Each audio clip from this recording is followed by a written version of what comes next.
Hey everybody, welcome into the Good Buddies Anime Podcast. I am your good buddy Roger. And I am your good buddy Brandon. And we're having a pretty good time here. Hey, we at you. We in the studio. We in you. Same studio that we're always in. Doing the thing. We You say studio, I mean it's a room full of, all your shit. Equipment. I mean, but also like your game systems and your televisions and your guitars and your animes and your video games. You find guitars in the studio? You find the decorations there? Yeah, all right. These are decorations, man. Fine, I didn't say it was bad. I love it. It's great. Fucking foolish. So how you been, big boy? I've been good, dude. I started playing that damn Fortnite today. Fucking fool. Yeah, I saw you get your ass whipped several times. Yeah. Saw you jump in and die before the storm even showed up a few times. Well, the first time I played, I got caught in the storm because I didn't know what the hell was going on. Fucking foolish. I can't talk shit, man. I downloaded that game, played 3 games, got knocked out real fast every time, and I said, you know what? Fuck this, and uninstalled it. So I'm good. Oh, man. It's all right. I don't know if I'll keep playing or not. Yeah, it's okay. I hear it's better when you play with friends. I ain't gonna fucking do that. I told you I've been, after I finished that fucking Detroit Become Human, I was like, man, I ain't got no games to play. So I started replaying Skyrim. Because of course I did. And then they announced Elder Scrolls 6, and I was like, well, guess I'll keep playing Skyrim for like 5 years. That game comes after next gen game. Yeah, it's gonna be next gen. It's gonna be next gen. So you're gonna be waiting for a while. I don't actually give a shit. It'll be here when it be's here. I'll be dead by then. Who cares? Anyway. So listen, bud. I got a little question for you. What's that? What have you been watching? Oh, my gosh. Tell me about it. Well, is it more of that fucking titty show? Yes, I did watch more. I finished off the whole first season. Oh, no. I am now in the second season. Gross. And the anime is deceptively good, dude. All right. It ain't shy about what it is, and that's fine by me. I'm sure it's fine. I knew what I signed up for. I'm sure it's fine and full of them jiggly anime titties. Dude, I don't think I've ever seen so many, man. Jesus. If a breast can be exposed, it's gonna be exposed. Well, it got that yucky slime, dude. I mean, but I'm done hearing about it. But aside from that, I finished off Berserk, the second season, and oh my god, dude. The last 5 minutes of that second season of Berserk was so good. The animation was so freaking incredible. No, that's where they blew all the budget. They completely swapped the entire animation style. So I did a little reading, and a lot of people are speculating that whenever season 3 comes in, it's going to be all that. They're switching to that animation style because of the backlash, towards the way they've been doing it. Sure. Which is fine. The story kind of overrides it for me. Sure. If the animation was worse than the story, then I wouldn't be there. But that story is so good and I want it that I don't really care how they animate it. Though I would prefer this new style because it looked good. Hell yeah. But yeah, I finished that. I watched my regulars, my Megalobox, my Fooly Cooly. Fooly Cooly. The second episode I didn't like as much as the first, but I thought it was pretty good. We'll talk about that soon. You'd see old boy just straight up do exactly what fucking Nauta's dad did in the first series. Yeah, it's pretty great. Just jump right out of his underwear. It's like, damn. Now, see, I'm pretty. I mean, as I recall, this one takes place after that one. That dude, it literally was pulling a fucking Kamon, whatever his name is, Kamon. Yeah. From the first series, I'm like, are we sure that's not his dad as a kid? Like, that was ridiculous. Yeah, I'm not sure what's happening, so I don't either. But we'll I'm enjoying the show. Yeah, me too. But yeah, I got that, Full Metal Panic, and the new MHA. Oh hell yeah. Yeah, which was a great episode. People loved it. The shippers were all over that one, man. Yeah. They love that. What's his name? The Bakugo, I know. What's the kid who hardens his skin? Kirishima, I think. Mm-hmm. The shippers love them too. and that was a good episode for them too. Yeah. Fucking apparently now I don't follow any Let's Players anymore, but apparently what's his name? Jack Septic guy. Mm-hmm. He like posted or reposted a fucking screenshot of that scene where like it was like their big scene together or whatever. Yeah. And it was tagged with their ship name by him, so it's like people were flipping their shit. People love it. Yeah. Why not, man? Yeah, I really liked the episode, but It was a good one. what to see some cool shit. What have you been watching, big guy? Pretty much the same stuff, man. I'll be honest, not a whole hell of a lot. Playing my video games mostly, but I did watch that new Fooly Cooly. Did watch that new My Hero Academia. Did watch the new. Still watching that. Voltkoi, the Love is Hard for Otaku thing. That's got one episode left, I think, coming next Thursday, which I'm pretty psyched about. This last one, they introduced a new character, and the show got like 20 times cuter. It was great. It was really great. The show is adorable, and I love it. And it's just a good time if you like them little romance comedy slice of life thingies. It's a good time. You gonna pick up that My Hero Academia video game when it comes out? Oh hell, is that a thing? I didn't even see that. Yeah, it's a fighter. Is that it's just My Hero Academia, not the one that's like all the animes again? That's Jump Force. That's Jump Force. The new one that they announced or whatever. Yeah. And so far they've only showed off One Piece, Dragon Ball, Death Note, and Naruto. Who from Death Note? Is it Ryuk? It was Light and Ryuk. All right, weird. But yeah, I don't know how that works. I'm assuming they're going to show more off the animation for it, the characters and stuff. It looks super duper plasticky. That's that shit you like? Yeah, I kind of like it. They got that Play-Doh faces? They're just, it's very like smooth and shiny. Yeah, creepy. Yeah, I kind of like it. I'll have to watch the trailer. I saw a thing about it, but I didn't watch the video. I'm hoping they're going to put more people in it. But yeah, there is a dedicated... But if it's got the fighting like that other game...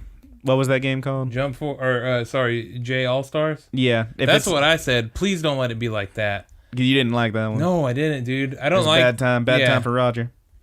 That game, you were not allowed to put any pressure on anybody.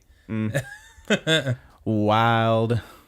And you know that's my style, dude. I don't have those incredible skills, so I'm just in your face all the You like to get time. him in the corner and just sweep the leg, sweep the leg. Choking him, dude. Get him choked. Fucking foolish. All right, buddy. But that's what we've been watching. Let's talk about the other thing we've been watching. Yeah, the final 3 episodes of Aggretsuko. Yeah, it was a decent 3 episodes. I don't know. I cannot say that it was my favorite of the batch. Oh, it had some fun moments though. But it was still really good all the way through. I liked it quite a bit. I thought it was a good last little story arc and a good resolution. Yeah, I'm really hoping there's gonna be more, but we'll talk about that after then. Oh yeah, for sure, man. Let's go into episode 8. Episode 8.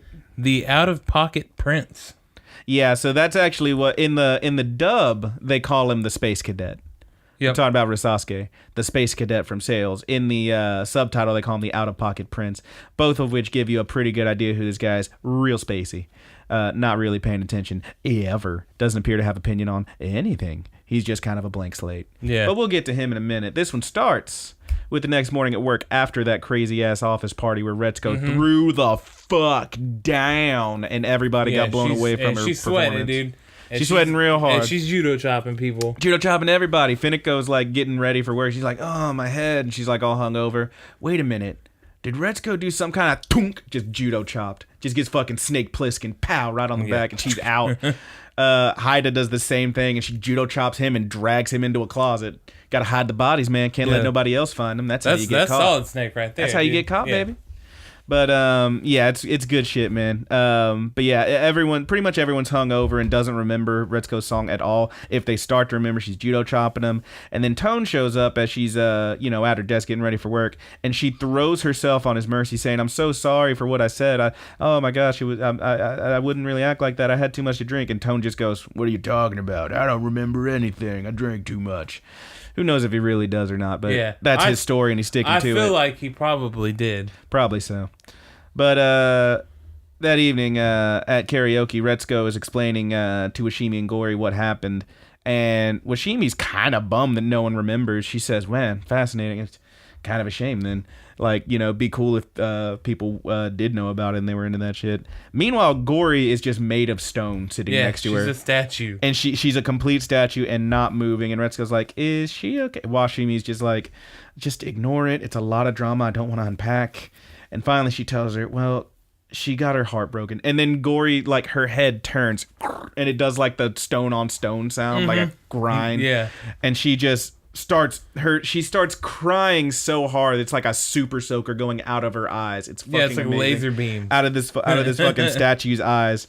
And she, like, ends up blasting Retsuko in the face with him as she's crying. And she says, I still love him. And she goes on to this very quick, like, little mini rant saying, well, I know that I shouldn't care so much, but what's a career I'm going to do? And I just want to find love and blah, blah, blah. And maybe I was too hard on him. And maybe it's my fault. But oh my God. And she's so sad. And it's fucking great, man. She just is losing her goddamn mind. And she goes on and on and on. And the camera, like, zooms in on her face, so you just see her face. And then when it zooms back out, she's at Retsuko's place. Retsuko's getting ready for bed, and she's just sitting there. And she goes and digs through a drawer and stuff. It's so good. She finds a tea. Yeah, she's like, oh, come on. I just want to see. Retsuko, like, freaks out. Why are you here? And she's like, well, I don't want to spend the night alone. Plus, I want to see where you stay. Let me see what you got. And she, like, goes through her drawers and, like, finds a shirt. She's like, oh, I'm going to borrow this. You're going to stretch it out. It's so good. But, as they lay down, she's sharing the bed with Gory now, and Gory's just, like, behind her, kind of like, you know, laying there about to go to sleep, maybe, but she keeps talking to Retsuko. And she asks if there's anyone that Retsuko's interested in, and she says, no, nobody really. She goes, really? Who knows? You're special. Someone might be out there right now. And the next day at work, enter Risasuke. Yeah. Oh, Risasuke. He always looks incredibly spaced out. His mouth is slightly open. He's got these little dot eyes. He is clearly a red panda just like her, but he's slightly like, you know, a little bit lighter brown color. The dude is adorable, if not a complete fucking space case.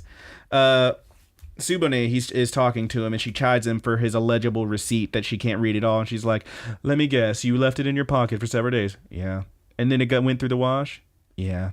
And he doesn't have any opinion on that. She's just like, God damn it, kid. It's really great. But Fineko calls him the space cadet from Sales, and they call him the space cadet because he's so spacey. Again, in the in the subtitle version, he is the out-of-pocket prince, hence the title of the show. Retsuko says she never really noticed him before, and as he's walking, she's watching him intently as he walks out, and he just like bonks his giant head on a fucking cabinet. Like he wasn't even looking, and he's like, oh shit, and just leaves. It's fucking hilarious. I love this guy. But the trio, that's Retsuko, Fineko, and Haida, they're going on a break maybe, and they're walking through the hallway, and they get stopped by Tsunoda, and Tsunoda just runs up to Retsuko and says, asks her if she likes anyone, and she gasps because she's so shocked, and Haida gasps even harder because of course he's crushing hard. And she ends up inviting Retsuko to a singles mixer, a little office party. It sounds. She says later that she called it an office singles mixer, but I don't recall if she actually did hear or not. If she did, she said it very quickly.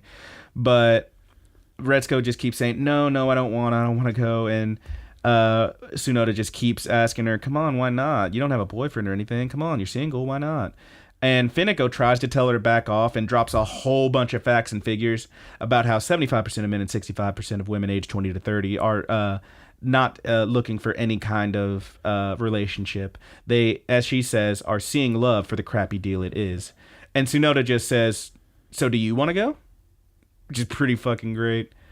And Fineko just like, it just immediately freaks out. She's real flustered. I'm trying not to say flips her shit because I listened to the last episode and I said flips their shit like 100 times. I didn't even notice. Dude, listen, I listened to it and I was like, damn, I said that a lot. But yeah, she flips her shit. And she's real flustered. And she says, she's like, did you not even hear what I said? And Tsunoda's like, well, yeah, but I didn't understand it. So are you going or not? And then she runs over to Retsuko. Listen, hey, Fineko's going. Why don't you come too? And Fineko's like, you're lying right in front of me. It's really great.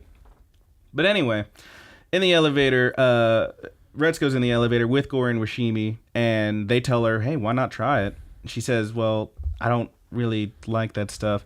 They're like, well, you might meet your special someone or something. You never know. And they say, well, she says that she never really was interested in all that love at first sight fate stuff. It's all fairy tales. And as she leaves, they tell her she may as well go for it. And they say, how did they put it? If the stars align just right, you can fall in love right away or something like that. So in the break room, Haida and Finico were sitting there, and Haida's asking Finico why she's actually going to this mixer thing. And Finico's very upset, and she's like, I mean, Sonoda just has a way of, roping you into her crap before you even know she's done it. And Haida's all stressed out because Retsuko's apparently going to, and Finico tells him, don't worry, I'll protect her. And he's like, huh? Oops, dropped my phone. Nice one. He says, she says, if anyone tries to get close to her, I'll make sure they don't get a chance. And he's just thanking her and say, yes, thank you so much. And it's really great because they appear to have a plan, to try and keep Retsuko from getting too close to anyone else because, Finico, despite being so, monotone and despondent all the time, actually does care about her friends clearly and their feelings and wants to try and get them together. On the train, Retsuko notices Risasuke, and this appears to be like the next day on the way to work. And she realizes she's never noticed him on the train, but they apparently take the same train. She gets off, and she's stressing like, oh, maybe I'll try to talk to him and say hey, but then we'll just walk together and not talk. Oh, that's awkward. So she doesn't say anything. But as she gets off the train, she turns around and sees that he has not gotten off the train. It's their stop for work, and he's just not. So he just keeps going, and she's like, okay, wow. Like, fucking Space Case, dude. He didn't even notice. Yeah. It's fucking great. I love this guy. But at the singles mixer now, Finico is going over an escape plan with Retsuko, saying, okay, we'll go this way, we'll go that way. This is how we get out, etc., etc. And even whips her claws out like shing, like Wolverine fucking style. When and she says, if any of these randos try to get close to you, they won't know what hit them, like that kind of thing. And Sonoda tells us to just chill. It's just a bunch of guys from sales. And they're like, what? Guys from work? And she's like, yeah, I said it was an office mixer, didn't I? And now, Roger, aren't you excited? Yeah. We get to play another round of Who's Your Guy? Because we are introduced to 3 dudes. There's Manumaro, who's a big, beefy kitty cat boy. Seems like he could take care of you. I assume that his name was Bob the Bobcat. Fucking worst. We then have Renta, who's a very sharp-looking giraffe. He's got his little glasses on. He's looking like, he seems like a real sensitive kind of guy. And, of course, Risasuke, who is immediately described by Manumaro as kind of a potted plant, which is pretty great. So who's your guy? Who do you like? Out of that bunch? Yeah. I like Bob the Bobcat, You like Bob the Bobcat? He's a solid wingman and...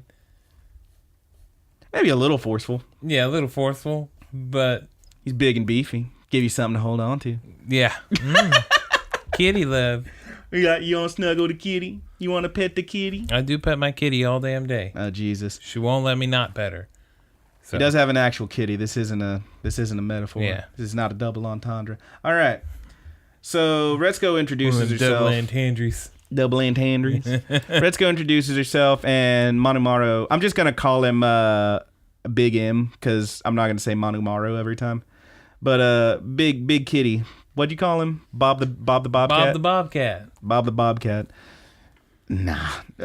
Big Manumaro, Big M, tells her, hey, Bob for a bean counter, you're pretty cute. You remind me of something. And then he actually just says it. Yeah, you're like one of those Sanrio characters. Which, of course, if anyone didn't know, Sanrio is the company that makes like Hello Kitty and all those cutesy little characters that, most of them don't even have TV shows. They're just literally there to make money. They're marketing ploys. And look, they put this nice, cute little design on all your shit and people buy it. Yeah. And it works. And they make really cute stuff. They did, in fact, make this character, Retsuko, and all of them. Like, she is, in fact, a Sanrio character. Yeah. Ha ha. And she says, yeah, I get that a lot. It's super cute. I love it. Finico, while this is happening, just gets in between them and is staring this dude down. She's got the evil dark lines coming off of her, and she is trying real hard to get this guy away from Retsuko. And Tsunoda introduces Finico. It says, yeah, that's Finico. She's pretty intense, I guess. And Manumaro says, Big M calls her a real spitfire, and he says, there's something really sexy about that. You know what I mean?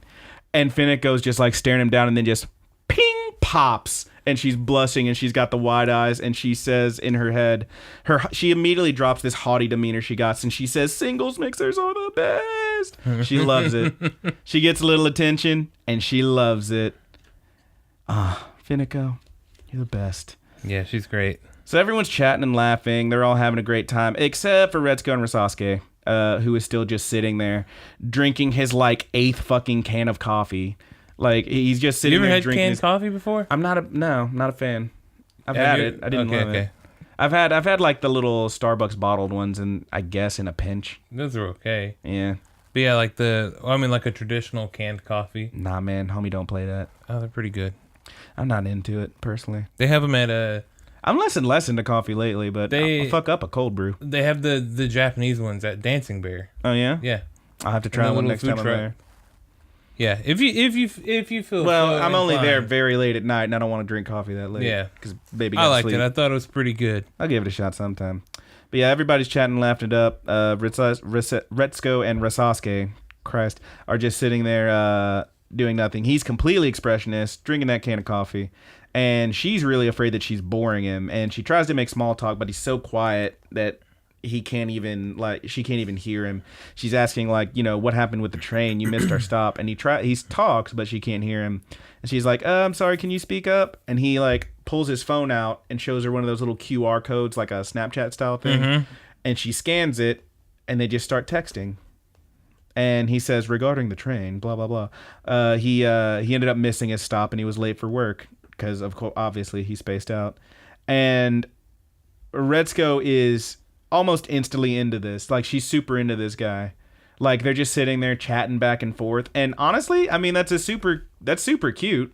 You know, the two quietest people there are just having their own conversation through their phones, granted, even though they're right next to each other. But it's kind of adorable. Like, that's a what do you call it? A meet cute. It's a super meet cute. And it's great. Fineko in the next scene is outside of the restaurant calling Haida. And she assures him that Retsuko's just buried in her phone. She's not having fun at all.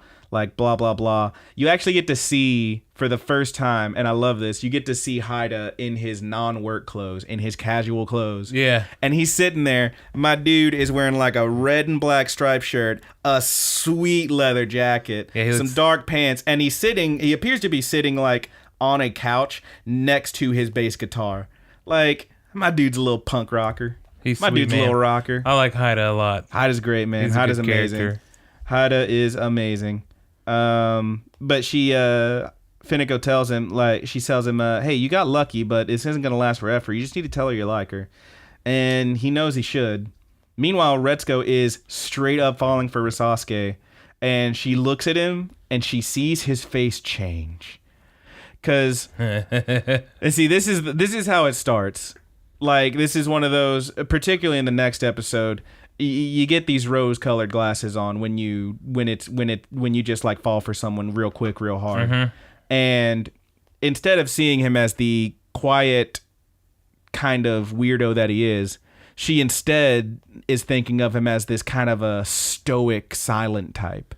Yeah, she puts these chiseled features on this. Yeah, chiseled mouth and these. He's got these piercing eyes. The best way I can put it is if you've ever seen Golden Boy, he'll go into these faces there's these very detailed faces. You remember the how you like my swimming? Yeah, that one or whatever. Yeah, one of those. That's the same kind of faces that he gets whenever he's trying very to much impress. So. Yeah, very much so.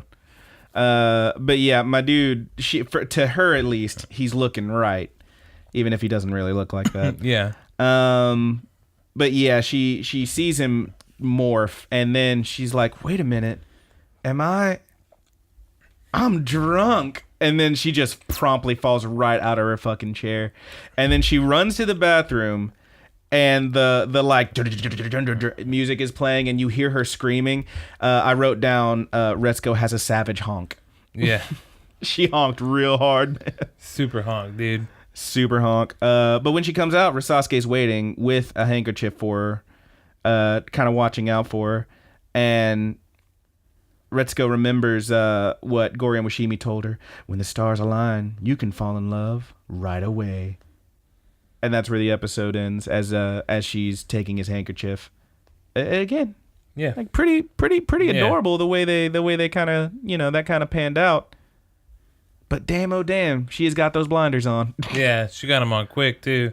So we're on to episode 9. We're on episode 9, A Rosy World. Yeah, this is what we call rose-colored glasses, man.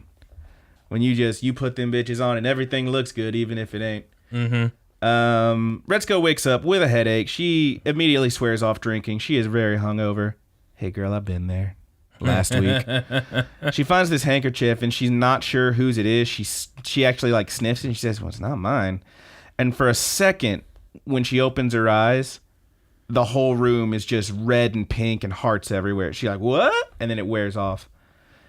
And then at work, Finiko asks her if she even remembers how she got home, and she says, no, I don't.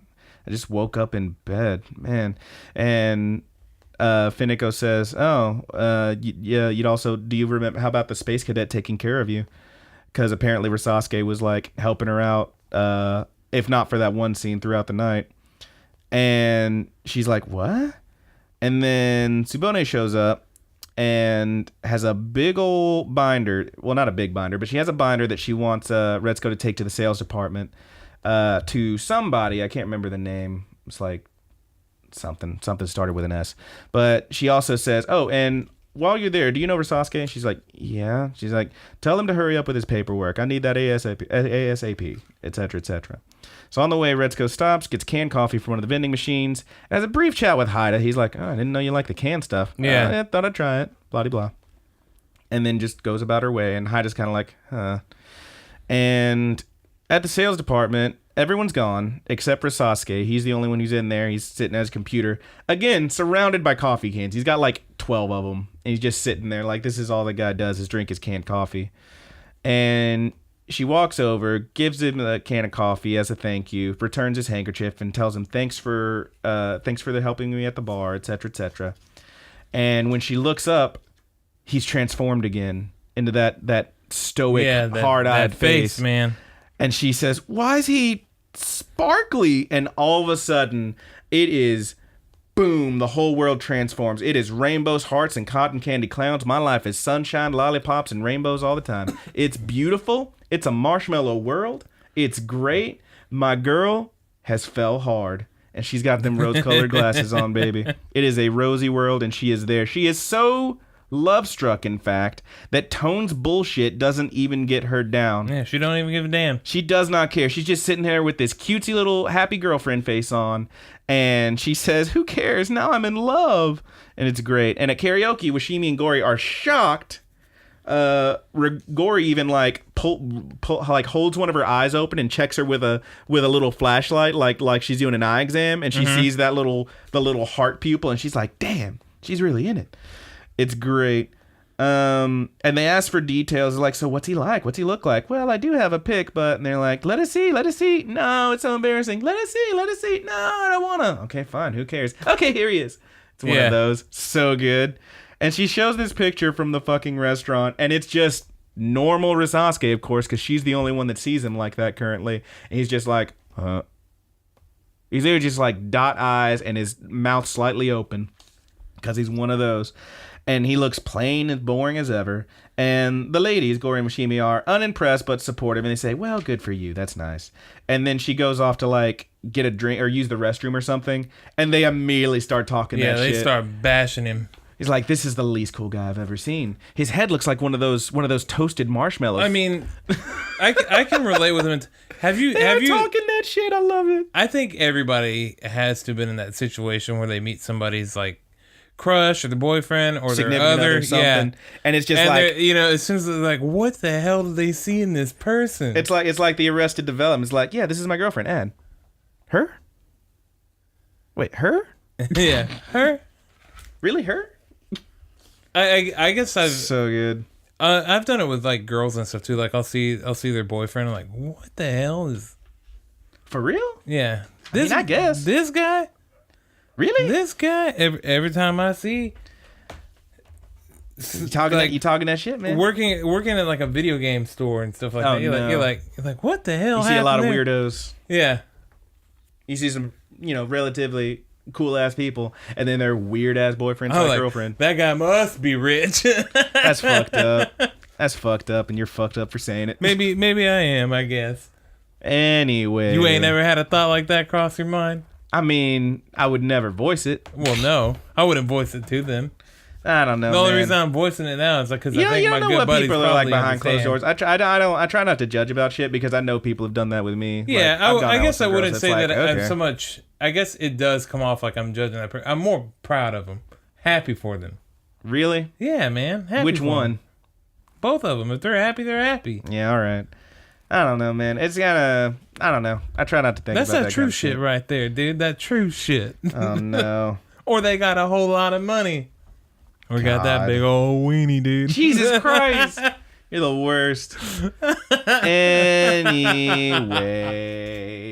in the sales department, Big M Monomaru is he sees all Risasuke's coffees with those little notes from Resko and tells him, "Man, she's really into you, huh?" And he's like, "What do you mean?" "Well, you gotta ask her out, right?" "Oh no, why?" And he just, the dude is a brick wall, and Big M here, it keeps trying to tell him, "Look, man, I gotta be honest, I'm a little worried about you. You need a girlfriend." "Why?" "Well, because that's what you do. You need to get a girlfriend. You need someone." And he's like, "Why?" "You just ask her out." "But why though?" And it's fucking awful. And finally, he says, "I'm gonna explain to you why you need to ask her out, and I'm gonna do it so simply that even a space cadet like you can get it." And it cuts before he does that, but apparently he talks him into it. He says, "You need to ask this girl out." So, on the train, Retsuko's on the train. She sees her Sasuke again from behind. She sees the back of his head, and when he turns around, he's got that crazy face, and he swims through the crowd to get to her, and she's like, "What?" And she's like blushing because he's coming over, and he just walks up and he says, "Hey, you want to go out?" "Yeah, okay." "Okay." And then he just swims away again. Yeah. That was it. And that's enough. The girl is into it. So at work, and this was there's an interesting thing that happens here that I don't know. I thought it was interesting. At work, Retsuko's in that little kitchen area where the tea gets brewed and whatnot, like kind of off the office, and she's texting him, and like they're hammering out the details, like, "So when do you want to go? Let's go out Sunday or something." And he starts to text back, "Yeah, I'll meet you at the park." But then Monomaru, Big M, stops him and says, No. You meet her at the trade station. That way you can walk there together. Because it's a date. And he's like, "Why?" "Because it's a date." "Why?"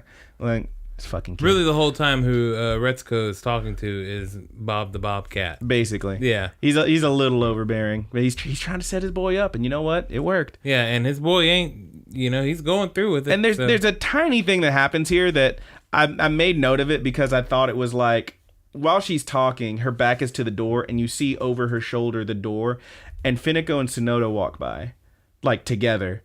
And I was like, oh, are one of them going to pop in and give her some advice? No, they don't. They just walked past, which I thought was weird, because apparently they don't really like each other, but they're both smiling. Maybe they're getting along now. That's kind of nice. Friends. Yeah. Maybe. But I thought that was an interesting thing to notice. I mostly bring it up because I saw a piece of fan art while I was on Tumblr, because I've been reblogging a bunch of Retsuko stuff lately because the show's adorable. And there was one that someone made, that scene from like episode 1, I think, where Fineko was going over Tsunoda's social media, and she's like, "Look, latte, dinner, thigh pic, blah, blah, blah, blah, blah, thigh pic, like all these thigh pics." Someone had basically drawn an interaction where Tsunoda's like, "Wow, you noticed my thighs, huh? I can't believe it." And it was like hilarious because Fineko's like freaking out. Shit was cute. Anyway, on to the show. Shit's cute. Shit's cute. I like that cute shit. But yeah, he tells her to meet her at the train station to the park, etc., etc. So that happens. They meet up. They go to the park, and this fucking song.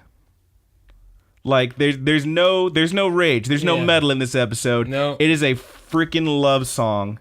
And very cookie cutter, but with very cookie cutter. with sprinkled in like funny little lyrics here. Yeah, my favorite part I wrote down is Retsuko says, "You are the space cadet from down in sales," and Risasuke responds, "You are the girl who barfed from accounting," which is pretty great. Far from accounting. It's so good. But yeah, it's very cute. I mean, they spend the day together, and they seem to be getting along very well. Risasuke is like, he's got that stoic face on the whole time. That's what she sees anyway. But man, I mean, he seems to be doing all right. They're just walking around having fun, riding roller coasters, etc., etc. And there's actually a scene where Big M calls up, is talking to Sasuke on the phone, giving him, like, coaching him, kind of, is like, man, you know, these things can go pretty bad, but it sounds like you're handling pretty well. And he's like, okay. Yeah. Like, that's dude. It. Nothing. My dude has no reaction to anything. Meanwhile, Retsuko's sitting on a bench, and her heel is just raw from these shoes she's wearing. Like, her heel's all fucked up, which I've had that before with, like, a pair of shoes that just rub on the back of my fucking If you're going heel. to, like, a theme park or something, you gotta wear some good socks. You gotta wear some good socks.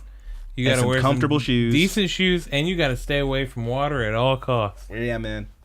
Is not, otherwise you're gonna have a bad time. But her heel is rubbed raw, and Sasuke comes over and she asks, hey, do you want to sit for a little bit, maybe get something to eat? And he's like, no, I'm fine, I'm not tired at all. And he just walks off. He just starts walking, and she's like, okay, and she just follows him. And then there's a big fireworks show at the end of the day, when the sun's gone down, and it's beautiful and great, and it's very romantic. They're standing there together watching the fireworks. And Retsuko, a cold breeze rose through, and she says, oh man, it's really cool out. I'm freezing. And Sasuke goes, yeah, I'm fine. Good thing I wore this jacket. Like, does not even offer. My dude is not present. He's just not there. And that's just how Sasuke rolls, man. But homegirl can't see it. So what happens next? She's at karaoke again with Gori and Washimi. She's got the sniffles, maybe caught a little bit of a cold. And Gori and Washimi are pretty upset when they see her feet, that he didn't let her rest. And they say, man, that's just so obvious. Of course he should have known to let you rest and, like, you know, sit down for a minute. And one of them says, yeah, a high school guy would have known that. Retsuko says, oh no, I'm fine. And Washimi, like, not believing this fully, hits a button, starts playing the song. And Retsuko says, no, that's okay. Boop. And she stops it. She does not. Rashimi says she's actually giving her a chance to get some aggression out if she needs it. She goes, no, it's okay. I'm not angry. Yeah, I'm not angry anymore. And if you believe that. Yeah. Anyway, that's episode 9. I don't believe it. Let's move on to episode 10. Did we talk about Haida in that one? Haida wasn't in this one very much. Oh, it's the next one? Next one's where he has a couple moments, yeah. Okay. Dude, you've seen my fucking notes. It's so goddamn detailed. I didn't miss anything. You didn't I'm trying not to miss anything, just in case something comes back. I thought maybe I glossed over it. Maybe I space cadetted on you. Nah, it seems like something you would do. This last episode's actually a little bit longer than the other ones, too. It's got a little extra bit punch to it. And it is episode 10. The dream ends. It's over, isn't it? No, okay. So at karaoke, the ladies are alone. And Gori's singing about the Hakone Mountains are the tallest in the land, or some shit like that. And she's throwing her down a beat. Yeah, Rashimi's just like one of those. It's really cute. But Washimi eventually gets tired of it. She says, nope, okay, this stinks. She's not here to sing for us, and we have to do it ourselves. Nah, let's just go. And they end up, she says, let's go get something to eat. And I wrote this down just because I thought it was very cute. Gori says, ooh, can we go to that place with the quiche? Yeah. And Washimi says, of course you'd want to go there. Yeah, she goes, hey, don't quiche shame me. That shit's awesome. Quiche shame. I love it. I wrote down quiche shame. Nice. But anyway, Retsuko at this point is full. I've said it before, but she is all the way full on rose tinted. She is you see her, like, this brief montage of her on these dates with Sasuke, and, like, they're sitting at a restaurant, she's eating something, and Sasuke's eating spaghetti, and he's getting the sauce everywhere, like he's slurping the noodles, just and it's like all over his face. And she says, oh, sure, he's he's getting sauce everywhere, and she's just like, he's a messy eater, but it's just something so cute about it. And then they're, like, standing there about to cross the street, and he's sniffing his finger. And she goes, sniffing his nail in public? He's just so quirky and adorable. It's like, my girl. Yeah. This is a very interesting point. So here's something. This is one of my favorite quotes from anything. I have not watched the most recent season of BoJack Horseman, because damn, that show gets depressing. But the last season, or maybe the season before that, there was a bit where he was going out with this, he was, like, dating this other character, and they end up breaking it off because it just doesn't work out, of course. It wouldn't be depressing if they worked out. But there's a bit where the character he's talking to, they realize that it's not working and they need to stop. And she says, I guess when you wear rose-colored glasses, all those red flags just look like flags. Which I thought was very good. It's pretty accurately describing what's happening here because Homegirl is not seeing that this dude is like just not there at all. But yeah, her heels are still all bloodied up. She doesn't care. She's just got that cute little happy girlfriend smile on. At work, Subone is chiding her for having so many mistakes in her work, and Retsuko just takes in strides. Does not even care. She's acting different. Everyone knows it. Everyone sees it. And everyone realizes that something's up with her. I think Subone actually says, something's off about you. You're acting different. I don't know what you mean. Like, doesn't even care. Just goes back to her desk. Tappity-tappity-tap. Smiling. Happy face. Ha ha ha. Everything's good. It's not really. But Haida is with Fineko on a break, and he's just kind of staring at the window, like, kind of seriously, and he says, so, level with me. Who's this guy Retsuko's dating? And Fineko just like, what? It's like, I don't know what you're talking about. What do you mean? He's like, come on. I know it. Everyone knows it. It's not your fault. And she's like, she admits her failure, basically. Says, I'm sorry. I couldn't stop it. I didn't know what happened. And he just says, it's not your fault. I'm the one who waited too long. And he's willing to let it go. It seems like he's upset about it. Mm-hmm. But he's like, it's his own fault. He admits that it's his own fault. Which is why we got a real life good guy Haida. Yeah. I fucking love Haida. But then he follows up with I want to punch him. but he doesn't. Like that's the thing. See, this is the thing is like Haida kind of exemplifies this character of the soft boy, which is like it's like a thing. It's like, nice guy, like an actual nice guy, and et cetera, et cetera. But the thing is, a lot of times these soft boys that you run into or you see online or you see anywhere, they end up being like just as shitty as any other dude. Like, yeah, we're dudes. We're shitty. It happens. Mm-hmm. Sometimes you're shitty, and try not to be shitty. That's how you live. But like basically, like those guys who like try to be nice and soft boys and whatnot, they're the same guys who will like talk about getting put in the friend zone and all this fucking bitch and this and that behind their back. Of course, they never say it to their face because I'm so nice though. But that's how they feel about it. Haida, meanwhile, is like actually willing to admit, no, it's my fault. I'm the one who hesitated for so long. Which is why he's an actual good guy, and I love him. That's like a whole thing where like, you know the whole thing like the friend zone. Like you call it the friend zone now. It used to be you'd say, it was unrequited love. Like that's the point. It's love that you felt. You feel unrequited love. The situation's not on them to respond to that love and give it back. Yeah. It's you for feeling unrequited. Or you would call it a crush because you're the one who's crushing, which is why you feel crushed when it doesn't work out, et cetera, et cetera.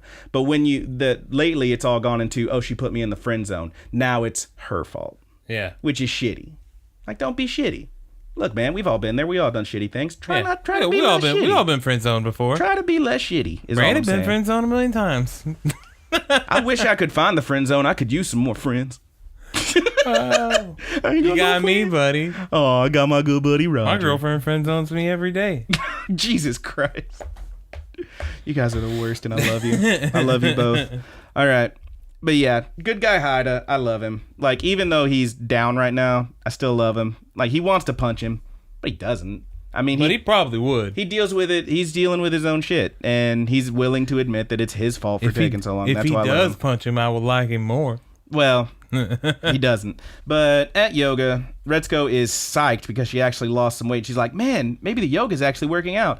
And then Gori and Washimi immediately pop out of the showers behind where she's weighing herself and say, no, it's not the yoga. It's Risasuke. He's wearing you out.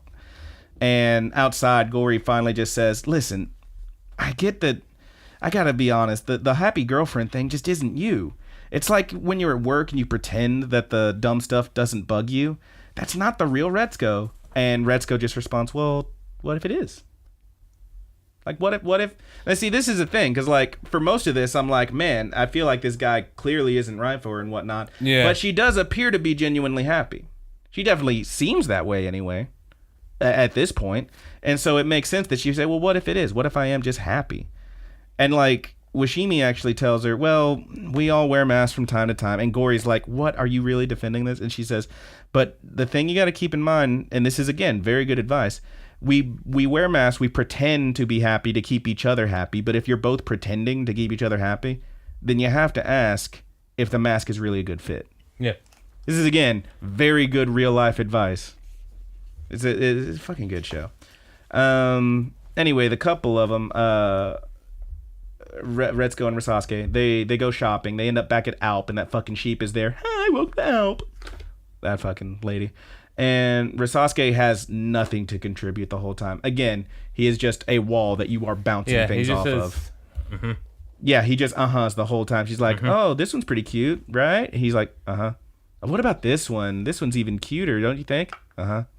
Oh, I think I actually like this one better. Uh-huh. Like, he's just not present. He's not there. He doesn't seem to have any interest. He's a blank slate, and that's just who the guy is. There's nothing necessarily wrong with that, but the simple fact remains that Retsuko's seeing him for something that he's not, and it's a fucking bummer. So she starts to walk away, and he's like, "Oh, are we leaving?" She goes, "Oh, I just need to use the restroom." And as she's walking, you zoom in on her heels that are still all bloody and band-aided up, and there's a brief ping, and like the screen goes inverted because like, ow, she just like caught a pain through her fucking bloody ass heels. And she almost rages. She stops for a second, and you just hear her say, "Suffering."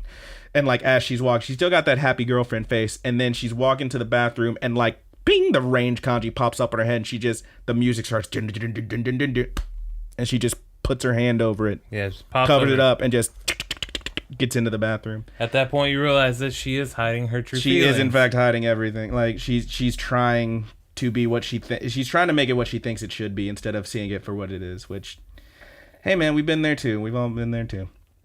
And she's in the bathroom stall, and she's telling herself, when I count to 10, I'll be a happy girlfriend. When I count to 10, I'll be a happy girlfriend. And she has dropped her happy girlfriend face, and she is like clearly exasperated. Next scene, we see Haida leaving a bar. He's upset. He's blushing because he's buzzed. He's buzzed off some beers. He's had a few beers. He's leaving the bar. He drank all the beers.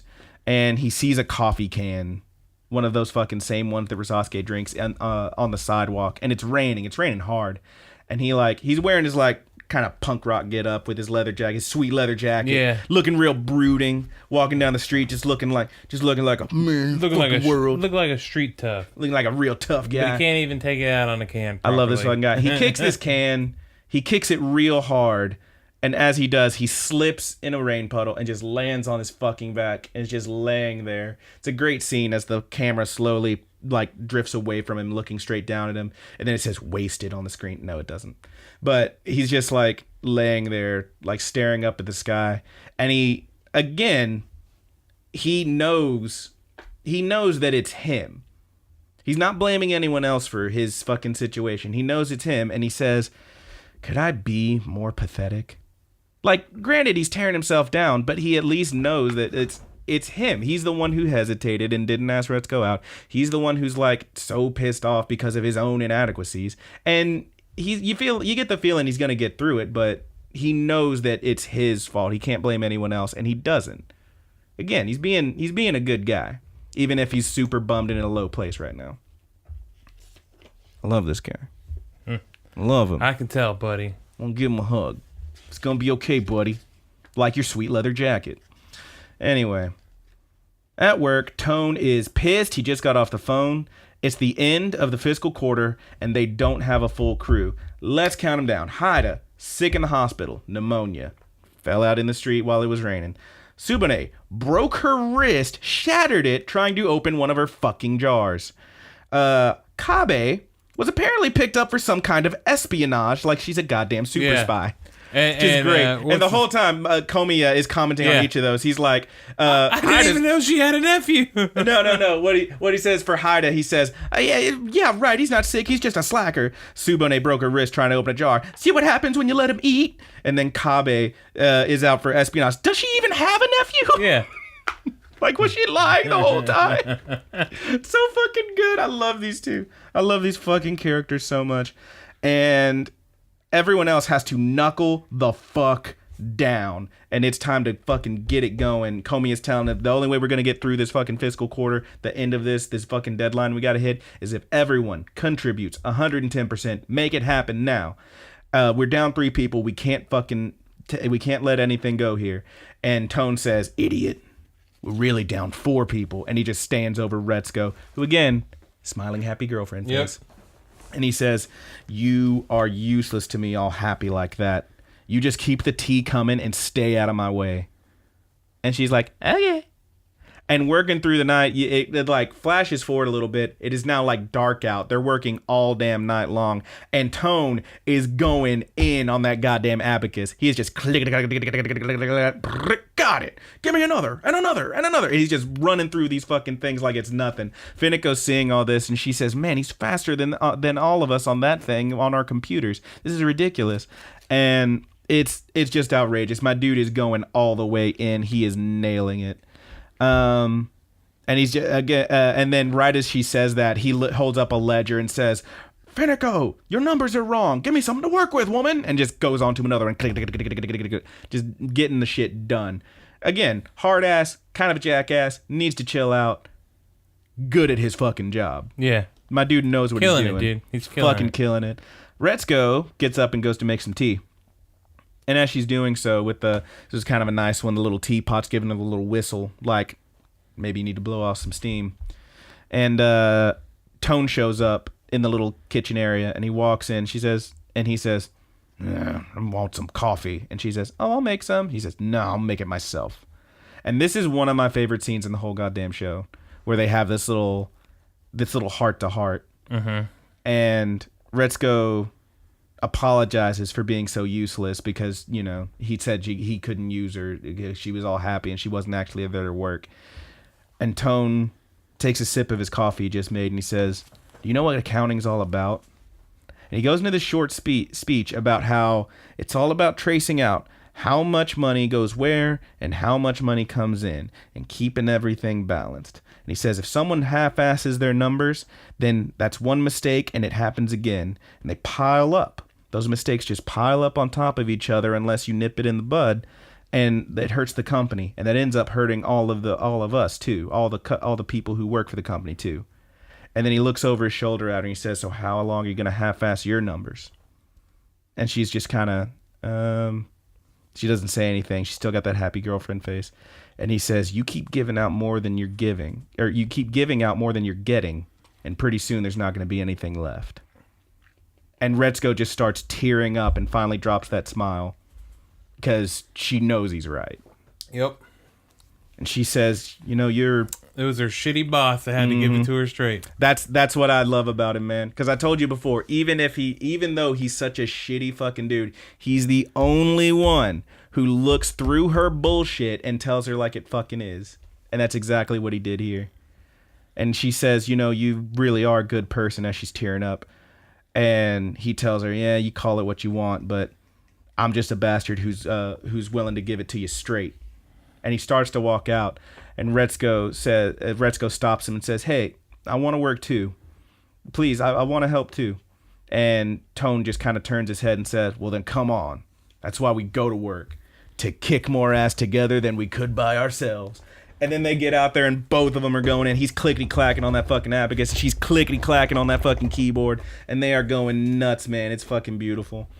It's really good shit, man. That was a really good scene. I love that fucking scene. And they work through till the morning. And they wake up the next morning. Tone is like sitting in his fucking chair with a blanket over him and like a fucking noodle cup off the desk and all this shit. And Retsuko wakes up and she kind of has this look on her face like she knows what she's got to do. And then we cut to that night. Retsuko takes Sasuke to karaoke. And as they're in the room, she apologizes to him. She says, "I'm sorry for lying. The Retsuko you've been spending all this time with isn't the real me."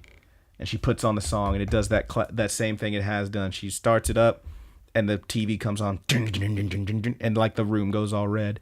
And once again, she grabs her microphone, and she does her little shing, gets in her little pose, and then it zooms in on her face. She does and it like fades to white, and then she just comes in like screaming like the goddamn devil, like fucking Satan. How did you like my take on last week's episode? It was pretty fucking great. I love the way you dropped in the little guitar there. That was fucking beautiful.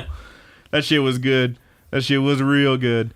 But yeah, she she does it, man. She goes in on it, and she screams so damn hard that you see the outside of the karaoke place and a damn light beam and shooting off the ground, like just her energy shooting into the sky. And then you see her as she's screaming, and it's like all white around her, and like it's like she's powering up in Dragon Ball Z. There's like bits of earth like floating up around her. She's screaming so hard. It's fucking beautiful. And she rages real hard. And she says, I didn't write down the song, but she says, this is Retsuko, and she does like the same way she introduced herself before, age this, Scorpio, blood type A or whatever it was. And she says, I can't remember exactly how she said it, but she says something like, I suffer at work all day, and then at night I go to karaoke and I slay, or something like that. Yeah. It's fucking great. That's she ends with "and I slay, where I slay," or something like that. And she says, I'm metal to my soul. And she says, and that's a place that will destroy you because you're bland. Yeah. It's like, damn. I mean, she lays it out. She lays it the fuck out. And she's telling it like it is. And seems like she's pretty much just doing this to see if she can get any fucking reaction out of this guy. And she finishes, and he just stands there. He's still got that like hard face look on him. And he goes, you're a really good singer. I'm not good at this stuff. You want to go again? Like nothing. Yeah, nothing. Fucking nothing. And then his face melts. And she looks at him, and she sees him revert back to his regular ass, like, dot eyes face. And she tears up a little bit, and she says, it's over. And then the ladies show up. Gory and Mushimi are at the door. And that had to be awkward. That whole interaction after I thought it was great. No, I thought it was great. No, it would have been great. He would have handled it good. Because you know how it would have gone down. It's like, all right, well, bye. And like they all leave, and he's just like, oh, okay.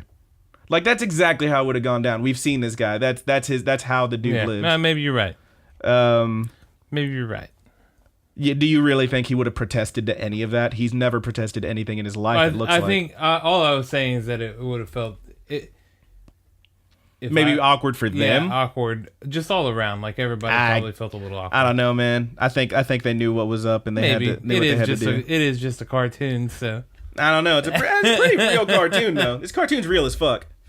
It might be bugging, but it seems to me that cartoons be realer than reality TV. Yeah, it's true. That's a less scripted. Little Danger Doom for you. Little Danger Doom on that one. Mm-hmm. I like that album. It's good shit. Shout out to MF Doom. Danger Mouse. Doom. Anyway, but yeah, she the ladies show up. They say, "Missed you, Retsuko," and Retsuko looks up at him and says, "I'm back."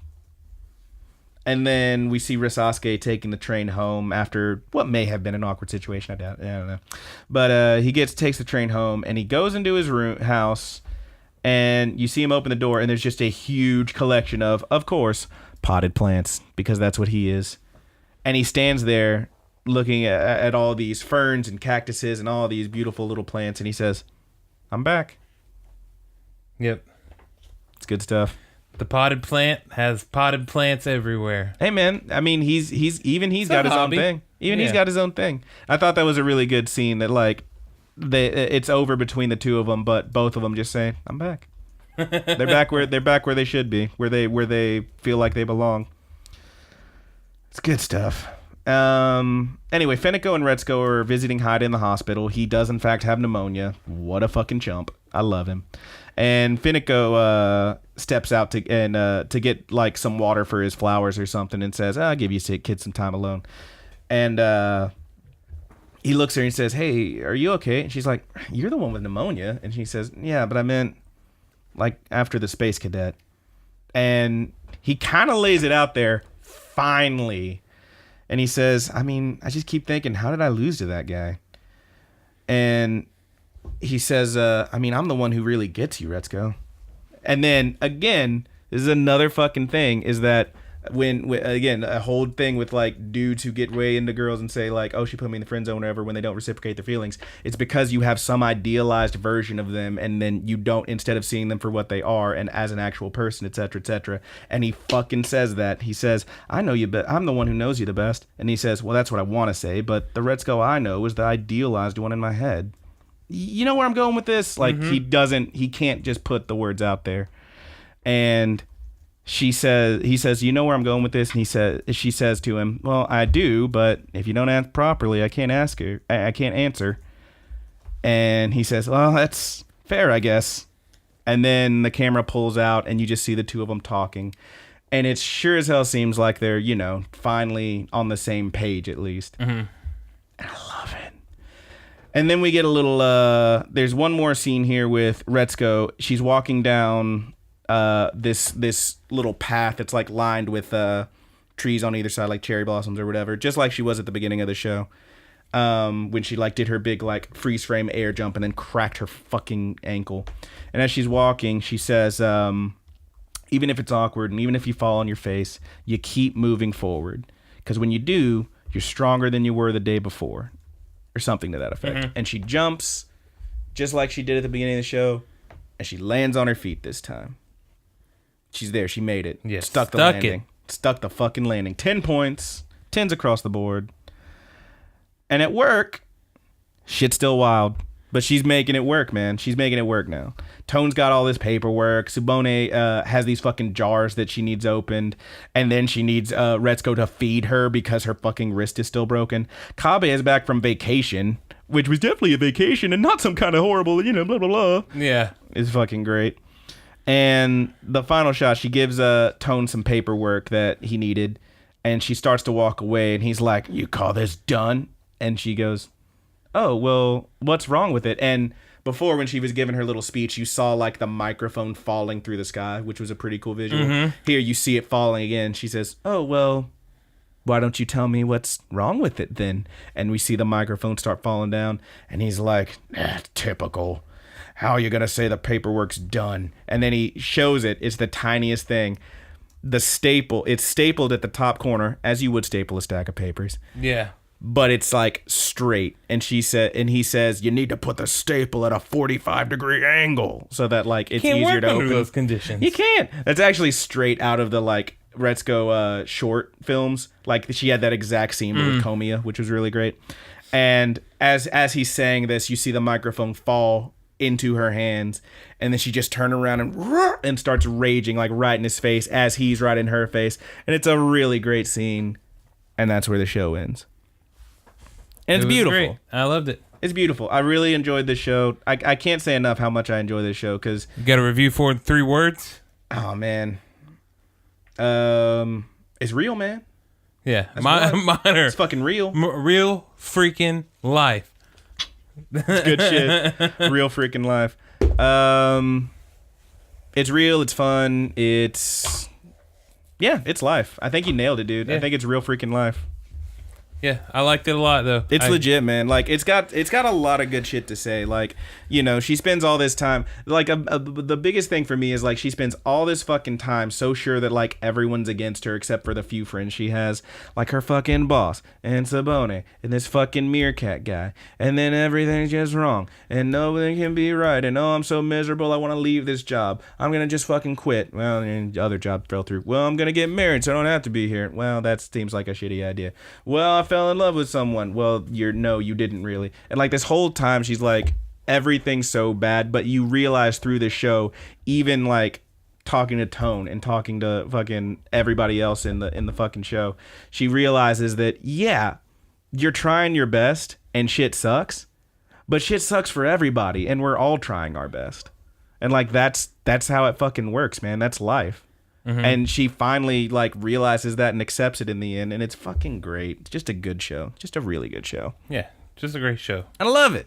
I loved it. I quite enjoyed it. I'm really hoping there's going to be a second season of this. Yeah, I hope they do too. Surely there will be. It seems like it's very popular. It is online, very popular. So it's gotta get a continuation. Yeah. I can't wait. I want to see more with Haida. That's another thing I loved is like even Haida, like you can tell the whole time that he's like crushing on her, but then like they even give you like you see him like in his like kind of like punk rock kind of like his leather jacket and shit. Yeah. He's got a fucking bass. You know that she's like into the fucking metal and shit. They clearly have some common ground there. Yeah. These two can gel, and they give you that without even like having to say it. It's really cute. It's really good the way they do it. Yep. I just want to start a band. Yeah. That'd be awesome. Sasuke can play the keyboard. He's one of those guys. Get tone on the abacus. Yeah. He's just over there. He's percussion, dude. Yeah. Make it happen. Yeah, make it happen. Make it fucking happen, Netflix. I want it. But yeah, I love this show, man. It's got a lot of good themes, got a lot of good stuff to say. Yeah, and I quite enjoyed it. I think it was just really good.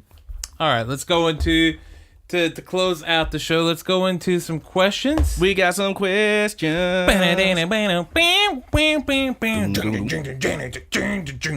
Oh shit! There we go. Short riff today. That was a good one. We got two. We got two. Did you get one while you were sitting there tippity tapping on the keyboard? All right. I did. Bring them on, man. I want to hear about it. From our good buddy Allie. She wants to know, who is your favorite anime steed? Like an anime sidekick is what she's asking. A sidekick? Yeah, like a sidekick, like an animal sidekick. Sorry, anime animal sidekick. Anime animal sidekick. Shit. Yeah, your favorite anime steed. Does Finico count? No. She's an animal. She's kind of a sidekick. I'm crossing anybody from Aggretsuko. You suck. All right, so we're talking like a character. So a fucking animal in a thing. Like maybe doesn't actually talk or anything, but like it's just there. Like they. You got one? Yeah, I got one. You go first. I would say mine is probably Hayate from Fullmetal Alchemist. The little dog. Yeah. Yeah. He's a good one. I like that little panda in that one too. The girl's got the little panda. Oh yeah, that one is good. That fucking panda, that tiny ass panda. Yeah. That tiny ass panda who ain't never gonna grow. Every single cat that Al hides in his armor. Oh hell yeah. That's some good shit. You know what the best one is though? We talked about it last week or maybe the week before. It's for sure Ryo-Oki. Oh, she turns into a fucking spaceship. Dude, that one is too good. I'm so mad that I didn't think of that myself. It's for sure Ryo-Oki. Yeah. I'll let you have that one. Honorable mention to Luna from Sailor Moon. Yeah. It's a talking cat. Why not? I mean, wait, are we talking like, did she say steed? Are we talking about like a thing you can ride? Yeah. Well, she elaborated. Ryo-Oki, but yeah, she elaborated later that it's just your favorite animal sidekick, like anime animal friends. She mentioned the elk from Princess Mononoke. Oh hell yeah! Yeah, that's a good one too. Like that elk, like that fucking forest spirit. That was a fun scene. No time. Yeah, that's fucked up. That fucker got blowed away. Yeah, crap is wild, man. It's kind of scary. I'm trying to think of some more. Oh, Ein from fucking Cowboy Bebop, obviously. Oh yeah, great one there. He's a fucking genius great dog. One there. I'm trying. I know there's a horse out there. I'm just like drawing a blank on the horse. Well, don't draw on a horse. Yeah, I'm not gonna draw on the horse, but. Man, that's a good one. I'm having fun thinking about little anime animals. Got a little anime animal. Oh, what is his name? Hold on. I'm going to get it right. Samurai Champloo. She had that little like sugar glider thing. That was cute. I love that little fucker. Ancient. I know you hate Inuyasha, but there was a little what's her name? I can't remember her name now. Was it Sango? I think Sango was the name from that show. Who was the other girl who like travels with him? She's like a samurai lady, and she's got this adorable little pet thing. I think its name was Kilala or something like that, or Kirara. Yeah. It was adorable, and it would like transform. It would literally like sit there and just go and become engulfed in flame, and then it transformed into like it was like fucking Pokemon. It was like adorable, cute little goober, little fox thingy looking thingy, and it just goes. Well, I mean, it's a big ass has to be on the list too, right? That's cheating. Is it though? I mean, those aren't animals. Those are Pokemon. Thank you. They're pretty much the same thing. I also want to say, didn't they have dogs in that world that weren't Pokemon? I don't know. I don't think so. I want to say Ruth from the Ancient Magus' Bride. Haven't seen it. Really, really awesome. You definitely should see it. That's great. I feel like Pokemon and Digimon are cheating. I wish I hadn't seen it so I could see it for the first time again because it was so good. This fucking guy. All right, I'll definitely check it out at some point. Great question, good buddy. Wait. Yeah, man. All right. It's definitely Ryo-Oki, though, right? She turns into a goddamn spaceship. It is Ryo-Oki. It's a cute little kitty bunny thing that turns into a spaceship. All right. Next question. Good gracious. From our level 2 judge Magic the Gathering Jonathan, good buddy. We just put it all out there. Yeah, we couldn't decide what to call him, so we just threw it all out there. Yeah, he said whatever, so. Hey, here we are. What would be your anime comic book office dream team? Positions include the president or your CEO, vice president, head of accounting, head of public relations, Jesus and Christ, head human relations, your HR. Jesus Christ. Yeah. So let's go piece by piece. We'll put it together. We'll double team this. So we have those dang dogs, dude. You know they're not picking up on the mics though. I feel like they are though. You just sitting there screaming about nothing. Look, don't say anything for a second. Let's watch the levels. Of course, that's when they stop barking. Yeah. All right.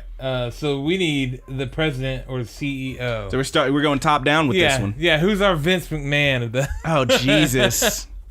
That's a tough one because you want it to be someone who's like, you know, super who knows how to run shit, but also isn't a huge dick. Who's super responsible in an anime? Who knows how to run up? Who's not just responsible, but knows how to run a fucking business? Yeah. You still haven't seen Gurren Lagann, but Rossi would be a good pick there. That kid knows how to run shit. He runs shit real good. I could see maybe I'll do a Jet from Cowboy Bebop. Oh yeah, Jet is a good one. He seems like he knows what's up. Looks good in suit too. Yeah, my dude works it. Yeah, and he's like at that perfect CEO age too. Yeah, he just has the whole package. Good one, dude. He's the right age. He's just tough enough, and also he cooks a mean beef and vegetables without any beef. Yeah, but he's gonna need a vice president. So we're going Jet on that one. Yeah, we're going Jet on that one. All right, I like that one. I like that one a lot. He's gonna need a vice president. Vice president, VP. So what are we looking for in a VP? Like president had to be someone responsible, knows what they're doing, knows how to run shit. The vice president, they gotta have charisma and gotta be able to talk to people. They're like the feet on the ground. Like if there's some flack coming in, they need to be able to handle it. Gotta be able to handle the shits. Maybe Dandy from Space Dandy. Oh Jesus, fucking dink. Oh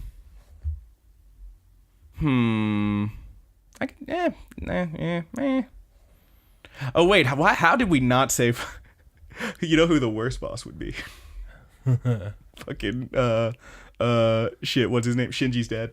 Oh yeah, Commander Akari. No, vice president, huh? Let's do.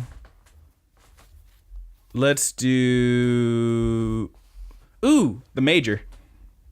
Oh yeah, she can handle shit. She can handle shit real good. Yeah, she's real good at handling shit. Yeah, I'd fuck with that. Yeah, I think that's a good one. From Ghost in the Shell. Yep. Hell yeah. All right, we're 2 for 2, kids. 2 for 2. Head of accounting. Head of accounting. Who's good with numbers? That's got to be Tone, right? It's got to be Tone. Yeah. Well, does it got to be Tone? Who else? If anybody else? Who's good with numbers? Who's good at math? You know who? Fucking L. Yeah. Violet from Violet Evergarden. Oh hell yeah. She's more typing, but I imagine you gotta be super personal. Yeah, I imagine she can pick up on anything pretty quick. Yeah, man. She's basically a robot. She can handle it when she's not like freaking out over Gilbert. Yep. I'd be down for that. So we good for that one? Okay. We're going Violet? All right, yep. Violet Evergarden. Now we need head of public relations. Is that one Dandy? Relations. That one might have to be Dandy. That one's either Dandy or fucking GTO. Oh, yeah. Onizuka. That's a good one, too. He's the party master, man. like who else is going to take the investors out and show them a good time? No one's going to show them a better fucking time. I don't know. I think Dandy would take them to boobies, dude. I don't know. Well, we'll double team it. Okay. We'll double team it. We got two. Well, the dream team, dude. The dream team. They're the fucking best at it. They're all gonna go to boobies. That's the fucking worst. That's the fucking worst. All right. We need human relations HR department. Someone who we need the Toby. Who? The from The Office. Oh, I can't watch The Office. I can't watch the fucking Office because I tried to and I get secondhand embarrassment. Well, everybody else is gonna get that reference. So. Everybody else got it. Sorry, I didn't. I don't need y'all telling me to watch The Office either, please. I hear it enough already. So we need someone who's like good with people, is what we're saying.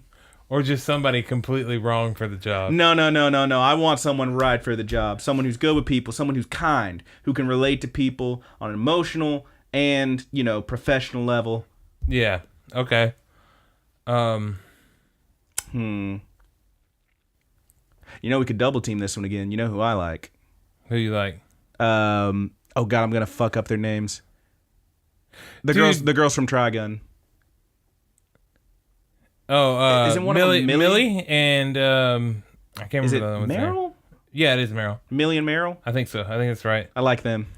Now, that's a maybe. What else we got? Are we set on Jet as the CEO? Oh, you got someone else? Are you about to oust our boss? It could be, dude, because I feel like All Might is really good for the job too. Oh no. Maybe. He's a symbol of fucking justice, dude. Now make him the vice president. He's an icon. I like him as vice president though. Okay. Because he's the one who he's right there with the president, but he also has to deal with all the shit. So that's like he's in character when he's dealing with all the underlings, and he's like just sitting there like, oh God, these fucking kids. When he's like out of it, he's all shriveled up. I don't know. All Might works. Yeah. Man, this is a toughie. Yeah. It's just fun to think about. It is very fun to think about. So, right. What do we say? HR. We need HR. HR? Sure. Who's HR? I do kind of like Millie. But we need who's someone... Or do you want to get someone who's like kind of a hard ass? Because that's Tone. Oh, yeah. He'd be the worst HR. Yeah, he would be bad. I'm trying to think of somebody perfect. Perfect for the job. Perfect for the job. What about...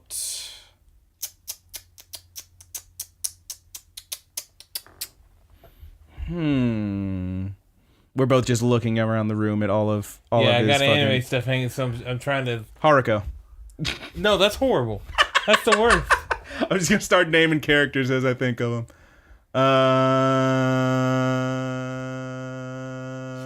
Somebody really good. Somebody that's super good with people. They help out everybody they can. Fucking... Who can't leave somebody behind in anime? I feel like there's a freaking Serena obvious... from Sailor Moon, obviously. Sailor Moon. Oh, okay. She will never turn her back on a friend. She is always... She is the one on whom we depend. Am I wrong? You're not wrong, dude.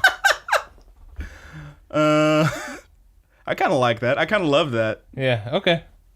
Are we really putting Sailor Moon in the fucking HR? I mean, I'm fine with it. I can't think of anything else. Well, she's just a teenager, dude. Queen Serenity. She's got that sweet dress. Yeah, okay. No, come on. Let's pick something for real. What about... God, we are spending a lot of time on this one, huh? Yeah. I mean, it is our last question, right? Yeah, it is. Fuck it. This is the next 20 minutes. I have a question for you, too. What's that? Okay, well, who's HR? Oh, man. HR is for sure and definitely got to be... Who's super nice in Tenchi? Mihoshi. I love Mihoshi. But Mihoshi's not smart enough to do it. Yeah, but she's fun. Ayaka might. Ayaka would be good. Yeah. She's kind of kind to everybody except for Ryoko. Well, yeah, but I mean, you gotta have a office rivalry, right? Yeah. Ryoko's in sales. Yeah. Oh man, she's the Monomaru of this made up series we're doing. This is the worst fan fiction, the best fan fiction ever, and I love it. Screw it, dude. We're just gonna put All Might there because I want him to be on the team. You just want him in. He can work up through the office. You want him in so bad. No, just put him in. Yeah. Okay. All Might. Yeah. We're gonna do All Might. Speaking of All Might, my question for you. Yeah, he'll help you out whenever you're really upset about. And he never leaves anybody behind. Never ever. And you walk in there and you're like, oh my. I mean, he treats everybody with respect. I got a real problem with so and so an accountant. He's like, there's no need to worry because I am here. Like, yeah. Shit. You're right, All Might. I'm not worried. He's a symbol of justice, dude. It's great. That's perfect. He's a symbol of justice. That works. And you want to make him the CEO. Yeah. You leave Jet Black in his fucking seat. He knows what he's doing. Okay, so Okay, you got a question for me? Yeah, it's asshole. My Hero Academia related. Oh no, I'm scared. Since we're probably not going to review the show since it's already so long. Yeah, we would. I mean, I would love to go over the season, but I feel like we'd want to cover the rest. Who do you first. think that mole is? There's got to be a mole, right? Do you have any guesses? Because I have 2. So, yeah, it's feeling like there's a mole. I remember reading it. Like, I remember reading some shit, like, not much, because I was like, oh no, these are spoilers. And I saw some shit where people were who were reading the manga or whatever, were like, who do you think the mole is, blah, blah, blah, like, before season 3 had even started. Somebody, I was like, oh, shit. I got it because somebody had to have outed them. Well, yeah, and they mentioned that in the show. Yeah. They mentioned that in the show, that, like, there's a mole. Yeah. You know who I think it is? Who do you think it is? Fucking Belly Button Boy. You think it's him? No, not really. But damn, that'd be a fun twist. Yeah. I have 2 guesses. Oh, no. So far. I think it's either the Invisible Girl, because you come can't on. tell what the hell she's doing. You can't trust somebody you can't see. I saw a thing where they were talking about how Momo, the girl who makes shit out of her body and shit, was her hero costume was so revealing, which makes sense because she has to have all that open skin. And then I was like, okay, but can we talk about Invisible Girl running around nude? Yeah. Not that you'd ever know it. You can't trust her because you can't see her. Nah. But also, my other guess, my biggest guess, is the All Might's friend, the Popo. Oh, the cop? Yeah. Because you can't trust the damn Popo, dude. The fucking police. Can't trust the police. Are you saying fuck the police coming straight from the underground? Yeah, that's what I'm saying, dude. I'm saying that guy is a suspicious character. There's just something suspicious about it. He's always smiling. He's just too damn happy. Clean cut, dude. He's too damn cheery. He's too clean cut, and he's All Might's closest friend. You just hate everybody who's so smiling and happy. I don't know how we get along. I don't hate everybody that's smiling and happy. I love All Might, dude. Yeah. But he's also coughing a lot of blood, so... He does cough up a lot of blood. I don't know, man. I haven't really thought about it. You don't think it could be him at all? Maybe. I don't know. I don't know who it is. I haven't thought about this. He has the position to know where all these kids are going to be. He is somebody that All Might absolutely would trust. I'm just going to say Belly Button Laser Boy just because it's the funniest to me. Like, if there's a big reveal and they're like, wait, that's him. And it's like a shadowy figure in the alley. And they're like, show yourself. And he turns around and he's just like, with that goofy ass face. Yeah, with the little beak. Sparklies. He's got like V-mouth. Yeah, he's got a little beak mouth. He's like, it's me. Or whatever the hell he talks. And he just like blasts him with a naval laser. Here's another random question. What do you think happens to Grape Juice's little sticky balls? I think they just biodegrade eventually, right? You think Did they mention that? Did they talk about that? I don't think they've ever mentioned it. The thought crossed my mind when I was watching news. I was like, what the hell happens to those sticky balls? They just wear off eventually, man. Maybe. Okay. I can't stand the Grape Kid. I can't. I just fucking can't. I know you like him. I can't fucking stand him. He's for relief, dude. He's the worst. He's gonna do something at some point, and you're gonna be like, you know what? I like Grape Juice. I already said the only thing he ever did that I enjoyed was like during their like hero trial thing, where it was him and what's his name against Pheromone Lady. You just don't want the little nerd kid there. You don't like nerds, dude. He's just so doofy, and his name just means grapes, right? Doesn't it? Grape juice. Grape juice. It's grape juice. He's the worst. It's great. That's funny, dude. He's the worst. It's character. Stupid. That's what makes it funny. I hope he's the mole, just to piss you off. I would love it, dude. I like it's freaking Mineta. Oh my god! I thought it was the Popo. I hope it's him and Naval Laser Boy, because no one's gonna expect them. Who saw it coming? Fucking Brandon, that's you. Hey, I got one for you. Okay. If let's say you had an unlimited budget.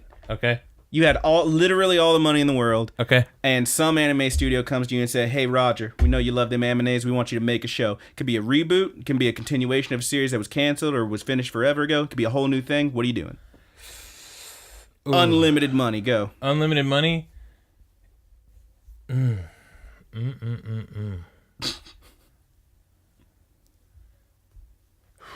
This is tough. That's a toughie. You know what I would like to do? What's that? You know how like video games, you said remake or whatever. Yeah, it could be a remake, reboot. I would like to go back and I would like to do I only get to pick one? Well, let's just keep it to one just because it's easy. Okay. I probably would go with, this seems random and it's not my favorite anime of all time, But I would, love to see the original OVAs for Tenchi Muyo redone.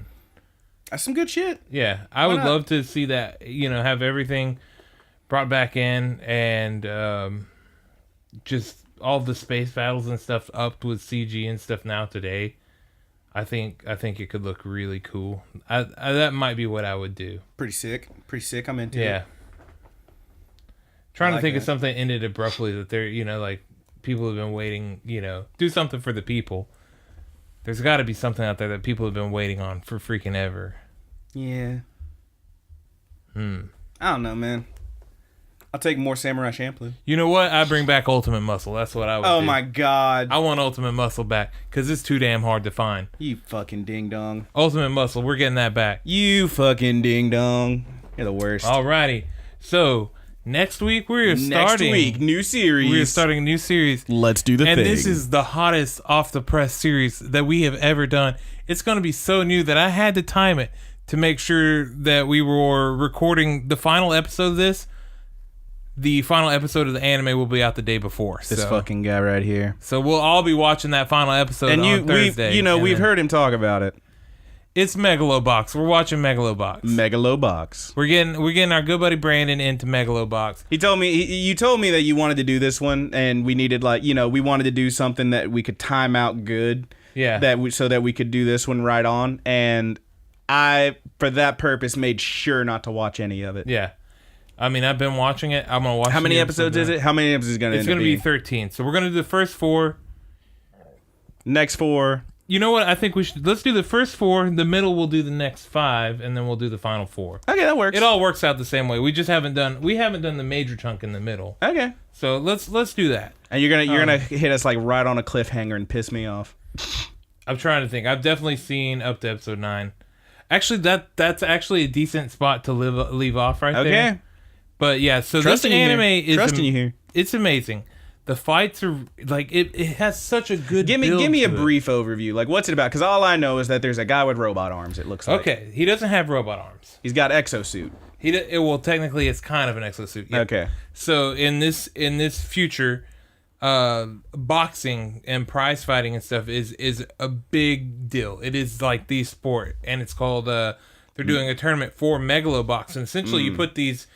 This like chassis around your chest and stuff, and it gives you like pneumatic arms or something. Rock'em sock'em. Yeah. That's really actually pretty accurate. Yeah, you rock 'em and you sock 'em. You're throwing out heavier punches and stuff like that. You just beat the shit out of each other real good. And the higher end fighters have super high tech gear or whatever that enhances their. And this guy's running out there with like a fucking erector set, like kinetics and shit. Okay, is that what it is? Kind of. Oh shit! I will give you an extra little piece. Is it a true underdog story? Oh yeah. So he meets the top megaloboxer in the world. Yuri. His name's All Might. It's Yuri, and he and these characters all look awesome. They look so kick ass. You told me there was a thing they did with like the visuals of it, where so they compressed it. They scale up the visual, then they compress it down. And it gives it like an old school look. Stuff in it. Yeah, and it gives it a hand drawn effect. And there's CG in it, but it's hard to tell because it got condensed. It just looks really looks so good. whenever you see them throwing some punches and stuff, they're in the last episode that I watched particularly, you can see some really great scenes. It's like behind their back or whatever, and the punches coming back. It's like a pseudo 3D almost. It's super. You know cool. I don't love that CG shit. You can't tell. Okay. You can't tell. I'm walking into this open-minded. Yeah, I'm just saying, like, historically, I haven't cared for that CG shit. It was built for people who love, like, the Cowboy Bebop style and stuff like that. It was built I'm into for it, man. I'm fucking with it. It's super polished. But yeah, so it's about boxing. The guy he's a nobody, essentially. He's very good at what he does. And what he does is punch shit. He's not a main citizen or anything like that. He's they call him Junk Dog at the beginning. Dog. He's referred to as Junk Dog. Junk Dog. And he fights underground and stuff like that. Well, he gets into the big tournament, the long short of it, and he's known as Gearless Joe. He goes in without any gear on. 0 gear. Oh shit. Yeah, he's boxing straight up. They put it in as a gimmick to bring notice to him. Okay. So he's fighting these people with nothing. Everybody has gear except for him. They got like that Destiny armor where like you got the big muscles on and shit. Yeah. And he's in there. They got like, them anchor arms, son. Here's my boy arms. Here's my regular ass boy arms. Now that I got anchor arms, I'm a jerk and everyone loves me. And he's like, oh, I got my little SpongeBobs. Yeah, but there's drama and all sorts of crazy stuff. Mafiosos. Sounds like a good time. Sounds fucking sick. It's sweet, dude. I freaking love it. All right, I'm into it. It's hard to explain because I don't want to, just spurt something out that's really important. Well, if any of y'all haven't seen it, I'm in the same boat, and I'm looking forward to breaking her on down and talking about it because it sounds fucking sick. So first 4 next week, we're going over Megalobox, and I am stoked. You can watch ahead right now if you want to, but the series is not finished yet. It will finish the day before the final episode of this airs. Hell yeah! Should get us all super the day, pumped. so it'll be on Thursday. Yeah, so it'll be out. Yeah, we the day before we record on a Friday. I try to get the recording up. Usually it's up midnight or so on Saturday, right at the very beginning of Saturday. But you can't really tell because it doesn't hit the places until later in the day. Gotcha. But it's almost 11:30 now, so. Oh yeah, baby, got to get home and get some sleep. Time don't matter. I got to open in the morning. The fact of the matter is, it ends on Thursday. We record on a Friday. It's gonna be really good. I'm super stoked for you Sounds guys. Sounds good, man. Sounds like some hot shit. Yeah, it's fresh. It's going, and I'm stoked. And I'm gonna watch a new episode of it tonight. Is it fresh? It's so fresh and so clean.